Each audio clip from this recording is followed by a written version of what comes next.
დაუვიწყარი თეატრში, რასაც შენ არაფერში არ გაცნობ. არაფერში არ გაცნობ.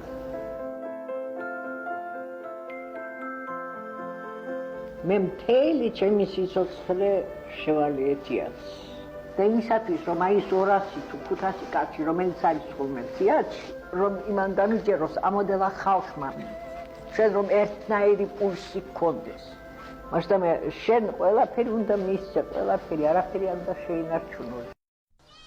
ეს გზა ღვთისმშობლის დაძართან მიმიყვანს.